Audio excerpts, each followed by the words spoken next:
Sayoni is part of this coalition, ALMOS. If you don't know the name yet, it's Alliance of Like-Minded Society Organizations in Singapore. I can give it to you later. So some of you screw up names. It's okay, I sent out the us. All right.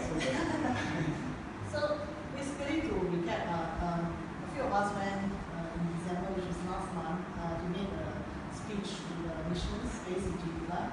So for Sayoni, we're covering LGBT rights.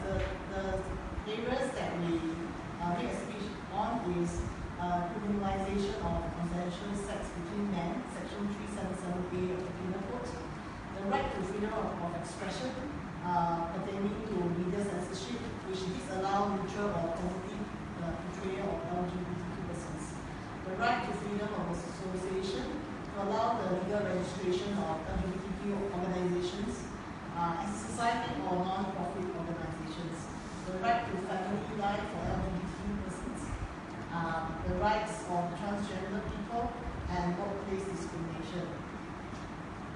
So, first of all, I just want to highlight that there are a total of 21 questions asked on LGBT rights for this session for 2016, which covers 3778, protection of the human rights of LGBT persons, the civil and political rights, freedom of expressions of LGBT persons, against discrimination in employment, which Jolene spoke of, censorship, the media censorship of LGBT content, the registration of LGBT groups as societies and non-profit organizations.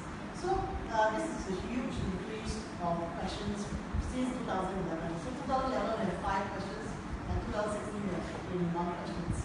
So what came forth overwhelmingly was at least 16 questions were filled on 3778 alone, and the others on censorship, registration, and so on. And many of these countries recognize the core and systemic problems that comes with keeping 3778 in our legal system. So, in reply, the state stated there are no discrimination towards LGBT persons in Singapore, and Section 3778 has not been proactively enforced. We think that the state is being misleading and ignoring the cascading and intersectional effects of 3778. We would like to repeat that even though 3778 specifically targets men, gay men, and it may be applied regardless of whether those acts are committed in public and private places, this continuing criminalization of sexual activity between men, together with legislative and administrative framework of discrimination towards LGBT persons, constitute violations by Singapore on the number of rights under international human rights law, including the right to privacy, and the right to equality and non-discrimination. The second point that we like is in reply was on censorship, that depictions of LGBT characters in normal or the positive light, a ban on portraying LGBT characters in normal or positive light, or any speech that advocates for their dignity and rights are routinely cut out or barred. The result of this stereotypical, negative, and skewed depiction is a perpetuation of prejudice and stigma to the public of the LGBT community. Such censorship policy also means that LGBT persons are deprived of positive role models in the media, reinforcing low self-esteem, and rendering them accepting of discrimination and rights abuses. And the last point I'd like to point out is that if the state claims that, according to Ambassador-At-Large Chan Heng Chee, that they treasure us as citizens and firmly oppose discrimination and harassment, then why are LGBT groups not allowed to register as societies or non-profit organizations?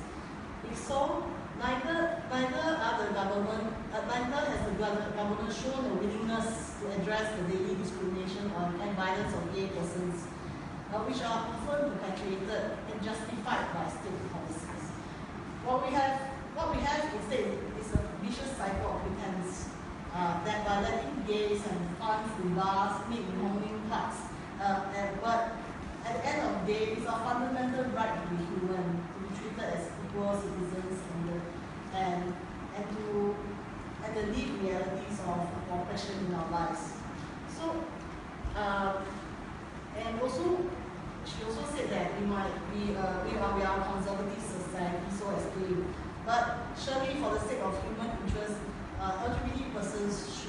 just live but thrive as useful citizens and residents of Singapore. For us, we will continue to engage the government and ask that the government listen to us and not just hear us. As a coalition, we will continue to highlight the discrepancies to the state and the public and monitor our country's progress and wish for a better future for all of us in Geneva. Thank you.